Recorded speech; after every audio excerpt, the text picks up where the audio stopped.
مولاي صل وسلم دائما ابدا على حبيبك خير الخلق كلهم. السلام علیکم جناب. السلام جی طالب الرحمان صاحب جی.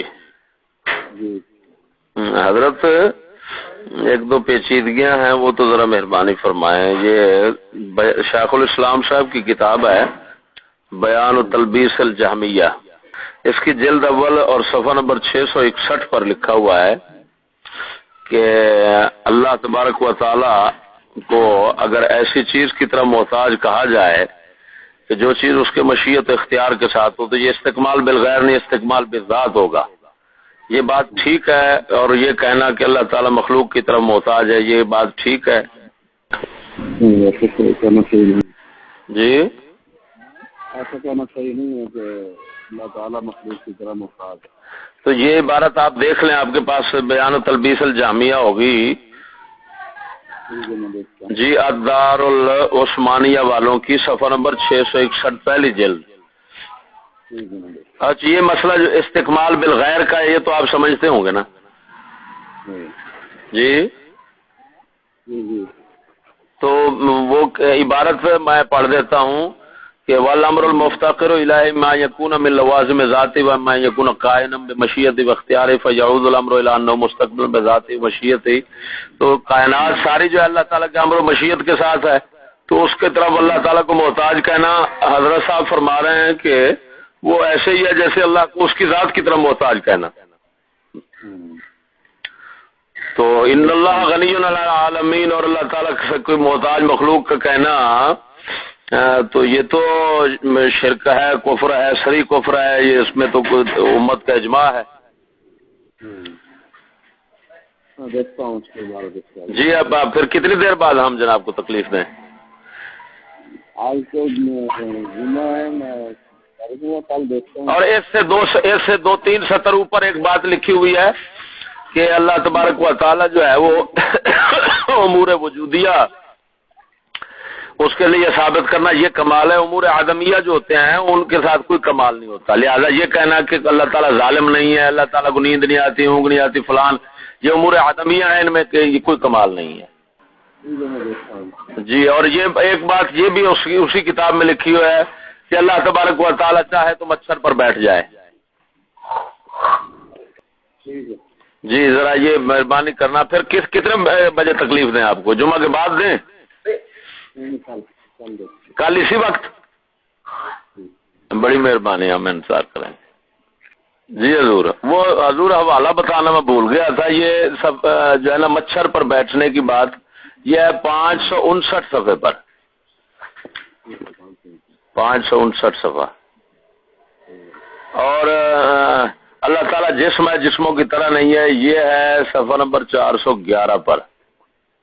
اللہ تعالیٰ کے لیے جوانب ہیں، حدود ہیں، نہایات ہیں. یہاں سے شروع ہوتا ہے، یہاں پر ختم ہو جاتا ہے. اور جناب اس کی چاروں طرفیں جانبیں ہیں، اس کی حدود ہیں، نہایات ہیں، اور حد ہے، مقدار ہے اس کی.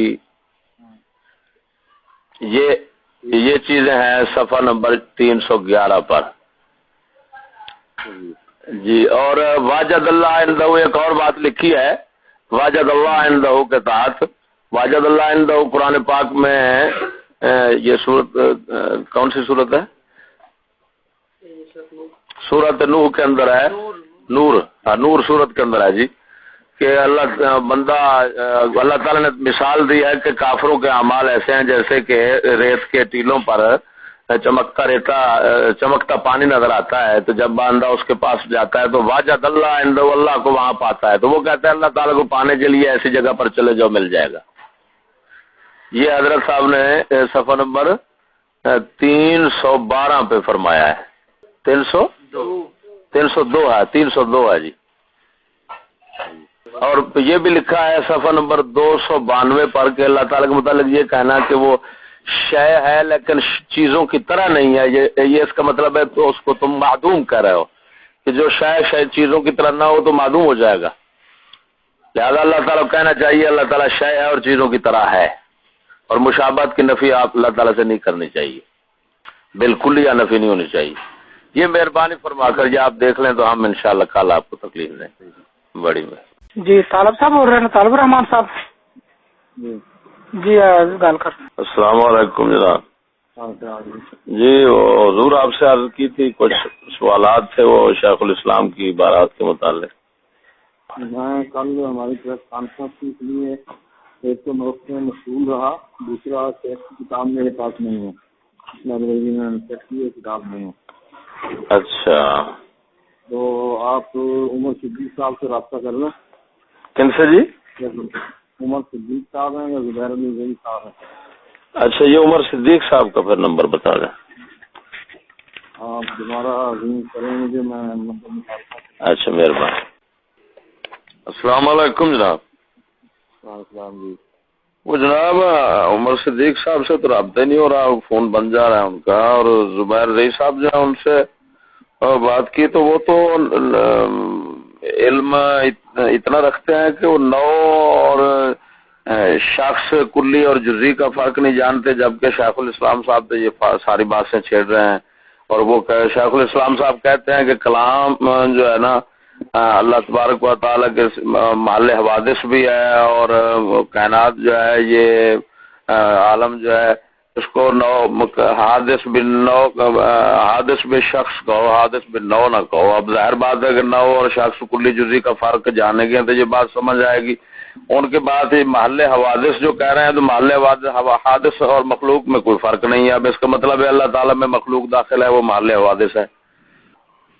اور پھر یہ نو اور پھر ایک اور خرابی لازم آتی ہے کہ اللہ تبارک و تعالیٰ کے صفات کو اگر حادث بالاشخاص کہتے ہیں، بالاحاد کہتے ہیں، تو کلام الہی جو ہے اللہ تعالیٰ کا قرآن جو ہے یہ تو شخص بنے گا، اس کے نو کا جب شخص ہے تو یہ حادث ہو جائے گا، پھر تو خلق قرآن کا عقیدہ ہو گیا.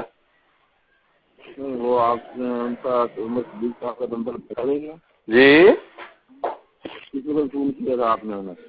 جی جی جی عمر صدیق کو کس وقت فون کیا تھا؟ ہم رات کا کر رہے ہیں، جب سے آپ سے نمبر لیا ہے نا اس وقت سے کر رہے ہیں، ابھی تک نہیں ملا ان کا نمبر. آپ ہی مہربانی فرمائیں کیونکہ ہم تو آپ کے علم کے ماننے والے ہیں. آپ اصل مسئلہ یہ ہے کہ میں کتب شفا پر کام کر رہا ہوں، بات کرنا ختم ہے اور بخاری پر کام ہو رہا ہے. اچھا یہ میں نے لائبریری میں جانا، میں نے سب کچھ چھوڑا ہوا ہے یہ کام کو. عمر صدیق سے میں رابطہ کرتا ہوں، اچھا پھر آپ کو بتلاتا ہوں. یہ ویسے سوال آپ کو سمجھ تو آ گئے ہوں گے نا میرے؟ ہاں یہ سمجھ آ. ہاں مہربانی. تو ان کو آپ وہ صدیق صاحب سے رابطہ کر کے ہمیں بتا دیں. السلام علیکم جناب. السلام جی. جناب آپ نے وہ عمر صدیق صاحب کا کہا تھا تو ان کے ساتھ ہم نے رات بات کی ہے. جی تو ہم نے 2-3 مسئلے ان کے ساتھ سب سے پہلے ایک مسئلہ صاحب رکھا کہ شیخ الاسلام صاحب فرماتے ہیں کہ اللہ تعالی محل حوادث ہے، تو ان کو محل حوادث کا یہ سمجھ نہیں آیا کہ محل حوادث کیا چیز ہے. تو آپ نے کیسے، اور پھر وہ یہ بھی کہہ رہے تھے کہ میں ان کا استاد ہوں، آپ کے متعلق کہہ رہے تھے کہ میں ان کا استاد ہوں. تو جب استاد صاحب یہ بات نہیں سمجھ رہے تو شاگرد صاحب کیسے سمجھیں گے؟ یہ تو ہم پریشان ہیں، اب ہماری پریشانی کیسے دور ہوگی؟ استاد نہیں کہا ہوگا، شاگرد کا ہوگا. جی استاد نہیں کہا ہوگا، شاگرد کا ہوگا. جی سمجھ نہیں آ رہی. میں نے شاگرد کہا ہوگا، شاگرد. اچھا وہ آپ کے شاگرد ہیں. اچھا اچھا اچھا. تو آپ یہ مسئلہ حل فرمائیں کہ شیخ الاسلام صاحب نے ایک تو یہ کہا ہے کہ اللہ تعالی محل حوادث ہے، اور دوسری بات انہوں نے یہ کی جی ایسا کرو کہ جو آپ نے سیکنڈ نمبر بتلایا ہے نا جی یہ فوٹو کاپی کرا کے میرے ایڈریس پر بھیج دو تاکہ میں اس کو دیکھ کر کرا پاؤں. آپ کے پاس منہاج السنہ نہیں ہے؟ میرے پاس ٹائم نہیں ہے کہ میں لائبریری جا کر یہ چیزیں نکالوں. نہیں آپ کی ذاتی لائبریری تو ہوگی نا، آپ اس میں تو پڑھتے ہوں گے. جو منہاج السنہ کے اندر بھی ہے. کہہ رہا ہوں نا کہ میں آج کل کچھ نہیں کر رہا، سوائے کتاب جس سے میں تیار کر رہا ہوں. اچھا کوئی کام کو ہاتھ نہیں لگا رہا. تو یہ آپ فوٹو کاپی کرا کے اس پر نیچے انڈر لائن کر دیں گے، ہائی لائٹ کر دیں گے، وہ مجھے بھیج دیں تو پھر میں اس کے بعد آپ سے بات کروں۔ اچھا ٹھیک ہے، تو یہ ایک اس کتاب کے بھی ہیں اور چند باتیں ہیں۔ نقد و مراتب الاجماع ایک کتاب ہے ان کی، اس کے اندر بھی ایک ہے وہ یہ کہ اللہ تبارک ابن حزم صاحب لکھ رہے ہیں کہ اللہ تبارک و تعالی مسلمانوں کا اجماعی عقیدہ ہے تمام عالم اسلام کا کہ اللہ تبارک و تعالی تھا، اس کے ساتھ کوئی چیز نہیں تھی، کان اللہ ولا شیء معه غیرہ، اور ثم خالق الاشیاء کما شاء، اس پر حضرت جو ہیں وہ معارضہ کر رہے ہیں اور خوب اس پر جناب مطلب ہے کہ انہوں نے رد کرنے کی کوشش کی ہے کہ یہ بات غلط ہے کہ جہان جو ہے وہ اللہ تبارک و تعالیٰ کے ساتھ کوئی چیز ہے، اور جہان قدیم بالنوع ہے، قدم نوعی یہ وہ قول کرتے ہیں، اور قدہ جہان ازلی ابدی وہ کہہ رہے ہیں کہ جہان جو ہے وہ ازلی ابدی ہے لیکن افراد کے اعتبار سے نہیں، نوع کے اعتبار سے ہے۔ چلو یہ بھی بھیج دیں آپ، یہ کلام بھی بھیج دیں تاکہ میں سارا دیکھ کر نہ خراب کروں۔ اچھا ٹھیک ہے، ویسے آپ یعنی زبانی فون کے ذریعے کچھ نہیں کہنا چاہتے یا مطالعہ ضروری ہے پہلے؟ آنے پہلے مطالعہ ضروری ہے۔ ٹھیک ہے، میں یہ صفحات سارے بھیج دیتا ہوں، اور پھر یہ بھی ذہن میں رکھنا کہ انہوں نے یہاں تک بھی لکھا ہے اسی بیان و تلبیس الجامعہ کے اندر کہ لو شاء اللہ لاستقل علی بعودۃ، اگر اللہ تعالیٰ چاہتا تو مچھر پر مستقل ہو کر بیٹھ جاتا۔ یہ کیا چاہیے ایسی باتیں، اور پھر جہاد جوانب نہایات ثابت کرنا، جسم ثابت کرنا اللہ تعالیٰ کا، لیکن کہنا لا اجسام ہے، لا کل اجسام ہے، اور پھر وہ جو اپنا حضرت ابن قیم صاحب ہیں وہ بدائع الفوائد کے اندر کہہ رہے ہیں اللہ تعالیٰ کا استوا قعود کے معنی میں اللہ تعالیٰ بیٹھنے والا ہے، قاعد ہے، اشعار نقل کیے ہیں دارقطنی، امام دارقطنی کے حوالے سے۔ ہمارا تو دل نہیں مان رہا کہ، اور اسی طرح جو ہیں جمع الجیوش والدساکر کے اندر وہ حضرت ابن عبد الحادی صاحب جو ہیں وہ کہتے ہیں استوا بمعنی جلوس ہے، اور شیخ الاسلام صاحب جو ہیں وہ کہتے ہیں تمکن اور استقرار کے معنی میں ہے، یہ بیان و تلبیس الجامعہ کے اندر امام۔ تو یہ ساری باتیں اب اللہ تعالیٰ کی صفت کس کو کہیں، قعود کو کہیں، جلوس کو کہیں، تمکن کو کہیں، استقرار کو کہیں، کیا جبکہ استوا کا ان کے ساتھ جو ہے وہ تعلق ہی نہیں ہے اللہ تعالیٰ کے متعلق۔ آپ بھیجیں نہیں مٹیریل، پھر آپ سے بات کریں۔ بس ٹھیک ہے جی۔ اچھا آپ پتہ لکھوا دیں مہربانی کر۔ جامع مسجد صفا، جی پتہ بتا دیں۔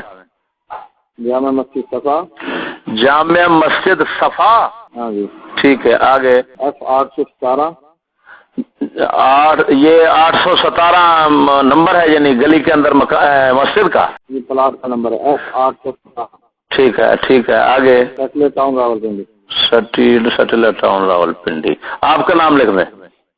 ہاں جی بڑی مہربانی۔ السلام علیکم ساتھیو، معاملہ بھی جاری ہے، وہ دوبارہ پھر آگے فون ہوگا۔ تو یہاں پر میں ایک بات تھوڑی سی عرض کرنا چاہ رہا ہوں کہ یار دیکھیں کیسے عالم دین ہیں یہ غیر مقلدین جو ہیں کہ ان کے پاس کتابیں ہی نہیں ہیں۔ اگر کتابیں ہوں، چل اگر نہیں بھی ہیں تو منگوا لیں، اگر ہیں تو پھر نکالیں۔ اور جب ایک مطلب بات ہو رہی ہے اس سلسلے میں تو یہ تو جان چھڑانے والی بات ہوئی نا کہ بس وہ آئے گا پھر دیکھیں گے پھر جواب دیں گے، تو یہ کیا دین کی خدمت ہو رہی ہے، کیا قوم کی مطلب رہبری ہو رہی ہے؟ السلام علیکم جناب، طالب الرحمان صاحب جناب وہ تو میں کاغذ انشاءاللہ روانہ کر رہا ہوں۔ یہ بخاری پر آپ کام کر رہے ہیں، بخاری شریف کے اندر ایک مشکل ہے کہ ہمارے تو یہ سارے حضرات لکھ رہے ہیں کہ اہل تعویل جہمی ہیں، تعویل اسماء و صفات میں کرنے والے جہمی ہیں، اور جو اہل سنت ہیں ان کا عقیدہ جو ہے وہ اس کا ہے۔ یہ امام بخاری رحمۃ اللہ علیہ نے کل شیء ہالک الا وجہ آئے ملک کے ساتھ تعویل کیا ہے، یہ تو امام بخاری پر جامع بن گئے۔ میں ابھی وہاں تک پہنچا نہیں ہوں، ابھی میں 345 نمبر حدیث تک پہنچا ہوں۔ جی اچھا 345 نمبر حدیث تک پہنچا ہوں، آگے کام کر رہا ہوں جو بہت موقع ہے۔ اچھا تو آپ مہربانی کر کے نا، یا ہم زور کے بعد آپ 2-3 بجے کے بعد ہم پوچھیں گے، یا آپ وہی مقام دیکھ لیں کتاب و تفسیر کھول کر کل شیء ہالک الا وجہ کے ساتھ۔ اور پھر امام ابن خزیمہ جو ہیں امام الائمہ ان کا لقب ہے، انہوں نے ان اللہ خلق آدم علی صورت الرحمن اس روایت کو صحیح کر کے پھر اس کی تعویل کی ہے، وہ بھی جامع بن گئے۔ تو پھر تو چلیں یہ آپ بھیجیں گے میٹیریل سے بات کریں گے. جی یہ ہم آپ کو تکلیف دیں گے، برائے مہربانی یہ ضرور آپ کریں کہ یہ بخاری کا مسئلہ تو حل کر دینا، یہ تو کیونکہ آپ کے موضوع ہے نا. بخاری کی ابھی تفسیر پر میں پہنچا نہیں ہوں نا، میں آپ کو کہا 345 نمبر حدیث تک. اگر مہربانی کریں گے ذرا، اب یہ ہے کہ ہمارا قلق اور پریشانی دور ہو جائے گی. آپ ذرا آپ کو پریشانی کیا لا ہم تو یہ عقائد کے طالب علم ہیں، تو ہم تو اس بات میں پریشان ہیں کہ امام بخاری کو کیا جامی سمجھیں کیا؟ ہمارا تو ایمان کا مسئلہ بنا ہوا ہے نا، امام ابن خزیمہ کو جامی سمجھیں. ٹھیک ہے میں بات. اور پھر یہ البدایہ والنہایہ جو ہے اس کے اندر بھی امام احمد بن حنبل رحمہ اللہ کے حالات کے اندر رکھا ہوا ہے، بسند لا غبار علیہ کے الفاظ ہیں کہ وجاء ربک والملک صفا صفا وجاء امر ربک، وہاں پر ہے. اور قرآن پاک میں اور مقام آتاہم اللہ بنیانہم من القواعد، اتی اللہ بنیانہم من القواعد، یہ بھی ہے. تو اس طرح کے آیات جو ہیں ان کی تعویل جو کر رہے ہیں تو وہ تو جامی بن گئے، تو پھر یہ کیا بنے گا؟ چلو ٹھیک ہے میں. ہاں فاتاہم اللہ من حیث لم یحتسبوا، یہ بھی ہے. ٹھیک ہے. السلام علیکم. وعلیکم السلام. جناب طالب الرحمان صاحب جی، جی راول پنڈی سے جی. ہاں جی. اچھا گزارش یہ ہے جی، ایک دو مسئلہ دریافت کرنے تھے. جی یہ اپنا شاہ ولی اللہ صاحب اور شاہ رفیع الدین صاحب، شاہ عبدالعزیز صاحب اور ان کے جو متبعین آتے ہیں ان کے بارے میں حکم کیا ہے؟ وہ کفار مرتدین ہیں، مشرکین یہ نہیں ہیں؟ دیکھو شاہ ولی اللہ صاحب نے حجت اللہ میں یہ بات لکھ دی کہ جو بات میں نے کتاب و سنت سے ہٹ کے کی ہے میں اس سے بری ہوں. جی تو جو حجت اللہ میں شاہ ولی اللہ صاحب نے یہ بات لکھی ہے کہ جو بات میں نے کتاب و سنت سے ہٹ کے کی ہے میں اس سے بری ہوں، تو یہ لہذا وہ بری. وہ ٹھیک ہے. اور یہ جو شاہ رفیع الدین صاحب ہو گئے، شاہ عبدالعزیز صاحب ہو گئے، ان کے متبعین ہو گئے، وہ وحدت الوجود کے بڑی سختی سے قائل ہیں، اور وحدت الشہود کے وہ وحدت الوجود کو دونوں کو ایک سمجھتے ہیں اور فیصلہ کرتے ہیں، یعنی تقریباً آپس میں ایک ہونے کا. تو ان کے متعلق کیا خیال ہوگا؟ پھر وہ سارے مشرکین ہو گئے یا نہیں؟ مسئلہ یہی میں نے بتا دیا نا کہ جو شاہ ولی اللہ کے منہج پر ہے کہ جو کتاب و سنت سے ہٹ کر ہم نے بات کی ہم اس سے بری ہیں، تو وہ ان لوگوں میں سے نہیں. لیکن جو اس بات پر مصر ہے، عالم بھی ہے، جانتا بھی ہے کہ عقیدہ وحدت الوجود جو ہے کفریہ شرکیہ نظریہ ہے، ایسا آدمی کوئی بھی ہو، چاہے وہ بڑے سے بڑا عالم کیوں نہ ہو، اگر اس کا یہ عقیدہ ہے وہ ظاہر ہو تو اس کو سمجھانا پڑے گا. عالم ہو تو اس کو ایک دفعہ خبردار کرنا پڑے گا کہ یہ عقیدہ کتاب و سنت سے ہٹ کر ہے. اس کے باوجود اگر وہ عقیدے پر خبردار کرنے کے باوجود بھی وہ قائم ہو، پھر بس ان کا حکم وہی ہے کہ یہ لوگ دار اسلام خارج، ملت اسلامیہ سے پھر خارج. تو یہ شاہ رفیع الدین صاحب اور ان کے بھائی اور پھر متبعین جو بھی ہوں، اب ہم اس تفصیل میں نہیں جاتے، نہ ہمیں اس بات کا علم ہے کہ ان کے یہ عقائد تھے، کون سی کتابوں میں درج ہیں. شاہ الدین کی تو پوری کتاب ہے دمغ الباطل اسی موضوع پر.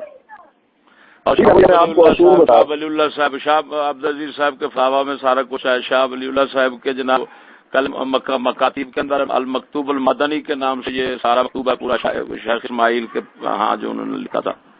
شقیدہ تعویہ میں یہ بات کھل کر لکھی ہوئی ہے. اسماعیل دلوی صاحب وہ بھی کافر مشرک بن گئے کیونکہ وہ صراط مستقیم میں ان کو اپنے بزرگ سار کچھ مان رہے ہیں.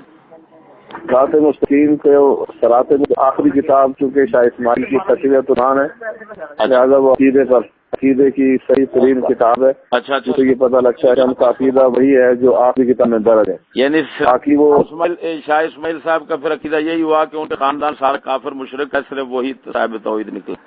مسئلہ یہ ہے کہ انہوں نے اصول اور قانون پھر وہ خود بھی کافر اور مشرک ہے. مسئلہ یہ ہے کہ شرح عقیدہ تعویہ احناف کی کتاب ہے، اس میں انہوں نے یہ بات درج کر دی ہے کہ ابن عربی اور اس کی مات یہ عقیدہ رکھے. آپ کی تو نہیں ہے، آپ نے آپ کی ہے وہ تو ابن عقیدہ تعویہ کس کی ہے؟ ابن عابل عز کی. حنفی جو ہے وہ معتزلہ بھی ہوتے ہیں، جس طرح کے حنابلہ مشبہ ہوتے ہیں مجسمہ. تو پھر تو کیا آپ کس کو حنفی کر دیں گے؟ حنفی اس کو کہیں گے جو ابو حنیفہ سرکار کے عقیدے پر ہو.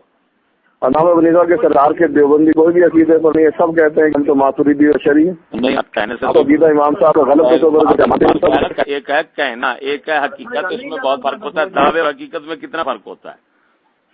کیا اس میں کیا فرق ہے کہ محمد والا امام اعظم ابو حنیفہ رضی اللہ تعالیٰ عنہ کا عقیدہ ختم نبوت انکار ہے, ختم نبوت مانی کا, اور جو بندی جو ختم نبوت مانی کا انکار کریں وہ تو صاف لکھ رہے ہیں کہ اگر بالفرض بعض زمانے نبی صلی اللہ علیہ وسلم کوئی نبی پیدا ہو تو خاتمہ محمدی میں کچھ فرق نہ ہے. یہ کیا ہے؟ دیکھو مسئلہ اصل میں یہ ہے کہ یہ مسائل ٹیلی فونوں پر قابل بحث نہیں ہوتے. اگر آپ کو پہلے بھی آپ فون کرتے رہے ہیں, بات آپ کا جواب دیتا رہا. اگر آپ کو کوئی مسئلہ ہے, میں نے آپ کو کہا تھا کہ عمر صدیق صاحب کے ساتھ بیٹھ کر آپ سے شروع کرا دیتا ہوں. میں آج کل بخاری کے کام ان کے ساتھ باتیں میں نے کی ہیں پہلے بھی, لیکن وہ ٹیلی فونوں پر باتیں نہیں ہوتی. آپ خالی ہے نا, دیکھنا مصیبت. چلو جب ہم بیٹھیں گے صاحب علم آدمی سمجھتے ہیں. پھر آپ کا یہ حال ہے کہ آپ نے اپنے تمام مشائخ کو کافر مشرک کہہ دیا. اب ہم کدھر جائیں؟ دیکھو ہم کسی پر فتویٰ نہیں لگاتے, ہم اصول بیان کر دیتے ہیں. جن لوگوں کا یہ عقیدہ ہے, جن لوگوں کا یہ عقیدہ, تو عقیدہ تو ان کا ہے, وہ تو لکھ رہے ہیں صاحب. بس پھر دوسری بات یہ ہے کہ یہ حجت اللہ البالغہ جو ہے, اس کی تاریخ دیکھی جائے اور مکتوب مدنی کی تاریخ دیکھی جائے تو پھر کیا بنے گا؟ اگر تاریخ میں وہ پہلے اور یہ ایک آدمی توبہ کر لیتا ہے تو توبہ تو اس وقت ہوگی کہ جب یہ ثابت ہو کہ حجت اللہ البالغہ بات کی ہے. اگر وہ پہلے کی اور مکتوب مدنی بات کا ہو پھر اگر یہ تو پھر آپ ثابت کریں گے نا بیٹھ کے کہ کون سی تاریخ, کون سی کتاب پہلے کی, کون سی بات کی ہے. شاہ اسماعیل شہید شاہ رفیع الدین شاہ محمد اسحاق, یعنی اس خاندان کو تو کافر مشرک کہنا ہی پڑے گا نا, پکی بات ہے. جو بھی آدمی ہو, چاہے وہ شاہ رفیع الدین ہے یا کوئی بھی ہے, ہم کہتے ہیں کہ اصول اور قانون ایک ہے سب کے لیے. سرکار کہہ رہے ہوں سبحان امام شانی, یہ معلوم کو مشہور کے مرتبہ رکھا جا رہا ہے اور یہ شرک نہیں بنا, تو پھر کیا کہنا پڑے گا؟ پھر تو دیکھو یہ تو آپ کو اگر وہ خواہش ہے تو ٹائم رکھ لیں, علماء کے ساتھ ہم آپ کی میٹنگ بٹھا کے کرا دیں گے. اچھا, آپ گفتگو ہو جائے گی. ٹیلی فونوں پر یہ بحث جو ہے نا صحیح نہیں ہوتی ہے. نہیں دیکھیں کیوں نہیں صحیح ہوتی. آپ کو معلوم ہے بعض اوقات یہ ہوتا ہے کہ بھائی اپنے سامنے بیٹھنے سے یعنی گستاخی کو ہو جاتی ہے, بے ادبی ہو جاتی ہے بندے کے اندر. گستاخی نہیں کرتا کر آپ سے عرض کر رہے ہیں کہ ابن تیمیہ شرک ہے, سبحان اعظم شانی کہنے والا پکا کافر مشرک. اچھا, صحابہ کرام کہتے تھے کننا نترا اللہ. میں آپ کو یہ کہہ رہا ہوں کے دوران یہ بھی شیخ الاسلام لکھ رہے ہیں, ابن جو ہے وہ لکھ رہے ہیں. دیکھو مسئلہ یہ ہے کہ بیٹھنے پر کتابیں موجود ہوں گی, آمنے سامنے کتابیں رکھی ہوں گی, آپ حوالہ دیں ابن تیمیہ کا, شاہ ولی اللہ کا, رفیع الدین کا, اسی وقت مسئلہ حل ہو جائے گا. ٹیلی فون نہ کوئی کتاب ہوتی ہے نہ کوئی بات ہوتی ہے. بات آپ پیش کریں گے, علماء آپ کو مطمئن کریں گے, جواب دیں گے, جو بھی کچھ ہوا. میں آپ کو صرف کتاب بتا دیتا ہوں, آپ ان کو بتا دینا, وہ دیکھ کے سارا مطالعہ کرو, پھر میں بات آپ کو تکلیف دے دوں گا. اصل میں مسئلہ یہ ہوتا ہے کہ ہر آدمی کے اپنے مشاغل ہوتے ہیں, وہ کہیں مصروف ہوتے ہیں. جب پروگرام بن جاتا ہے نا کہ بیٹھنا ہے, لوگ کیونکہ ہدایت میں ہی مصروف ہوتے ہیں نا آپ لوگ. تو یہ بات سب سے بڑی کتب ستہ کی تحقیق تقریر مدارس کے لیے تیار کر رہے ہیں ہم نصاب. تو یہ علماء لوگوں کی خدمت کے لیے, دین کی خدمت کے لیے کر رہے ہیں. جی بہت, اس لیے آپ ایسی میٹنگ لیں گے. فتاوا کے اندر یہ باتیں ہیں, مجموع الفتاوا جو ہے نا, سامنے پر سب آپ رکھیں گے تو جواب کتاب الاسماء و صفات ہے نا, کتاب الاسماء و صفات, اس کے اندر یہ حضرت نے سبحان امام شان وغیرہ ہے, اس کے متعلق تعبیر کر کے انہوں نے کہا ہے کہ یہ کفر شرک نہیں بنتا. اور بات اس سے ہٹ کر مجھے ہے کہ بات چھڑی ہوئی ہے کہ منشا توحید شرک کیا ہے. میں اس وقت کسی جگہ میٹنگ میں بیٹھا ہوں. اچھا, جب کسی اور ٹائم تو بات کر لیں. ٹھیک ہے, آپ ٹائم دیں, پھر آپ ٹائم دیں آپ بس آپ جی رابطہ کر لینا. آپ مغرب کے وقت ٹائم ٹیلی فون کرنا کرنا ان شاء اللہ. ٹھیک ہے, بڑی مہربانی. جی تو ساتھیوں, میں نے یہ سارا ٹیلی فونک جو ہے گفتگو سماعت کی ہے, آپ لوگوں نے بھی ضرور کی ہوگی, اور اگر میں کسی نتیجے پہ پہنچا ہوں تو یقیناً آپ بھی پہنچے ہوں گے. تو میں جس نتیجے پہ پہنچا ہوں وہ میں ضرور عرض کروں گا. آپ کا تو مجھے پتہ نہیں, مجھ سے آپ ہم خیال ہوتے ہیں, متفق ہوتے ہیں یا نہیں. دیکھیں اس مولوی نے جو یہ طالب الرحمان ہے یار, یہ کتنا جاہل آدمی ہے کہ اس نے کسی بھی بات کا کوئی جواب نہیں دیا, اور الٹا جی مجھے وہ حوالے بھیج دیں, یہ کر دیں, وہ کر دیں. کوئی معاملہ دین کا ہے, عقائد کا ہے, اسلام کی تعلیمات کے حوالے سے سوال کیے جا رہے ہیں, تو تم سارے اپنی مصروفیات کو ترک کر کے تو اس کو پہلے توجہ دو. مگر وہی بات ہے کہ اس کو بیچارے کو آتی جاتی شے کوئی نہیں، کچھ آتا ہوتا تو یہ کچھ کرتا نا، تو اس نے راہ فرار اسی میں مطلب اپنی عافیت سمجھی، اسی میں راہ فرار اختیار کی کہ یار مجھے آتی شاتی شاید کوئی نہیں ہے، میں پھنس جاؤں گا، میں ذلیل و رسوا ہوں گا، تو اس سے ان عالم دین سے کہا جائے کہ بس مجھے آپ حوالہ جات روانہ کر دیں تو میں پھر اس کو دیکھ کے جواب دوں گا۔ کسی ایک اتنی بار گفتگو ہوئی ہے استادوں کی، مگر اس نے جناب کوئی بھی ہاں بالکل غلط ہے یہ غلط ہے، یہ بھی کفر ہے، تو آپ بھیجیں پھر دیکھیں گے۔ مطلب یہ کہ یہ دنیاوی چند سکوں کی خاطر نہ کفر کے خلاف بولتے ہیں، نہ شیطان کے خلاف بولتے ہیں، نہ طاغوت کے خلاف بولتے ہیں، مگر یہ قوم کو صرف اور صرف گمراہی کی طرف لے کے جا رہے ہیں، اور کیا کہتے ہیں اس کو، فرقہ واریت کی طرف لے کر کے جا رہے ہیں۔ اور اگر کوئی علمی بات ان سے پوچھ لی جائے تو ان کے دامن خالی ہیں، ان کو کچھ بھی نہیں آتا، صرف چند کتابیں پڑھ کے، چند مسائل کو جان کر کے تو یہ منبر رسول پہ چڑھ گئے ہیں، اور وہ پھر مطلب اپنی من پسند یہود و نصارہ کی جو من مرضی کے مطابق جو انہوں نے دین بیان ان سے کروانا یہ کر رہے ہیں۔ تو بڑا دکھ ہوا یار کہ ایک علمی گفتگو ہو رہی ہے اور کس طرح یہ بندہ راہ فرار اختیار کرتا آخر پھر یہ پوری ہو گیا، پھر نہیں آیا یہ۔ ساتھیو سبسکرائب، شیئر اور لائک ضرور کیجیے گا۔ جزاک اللہ خیر۔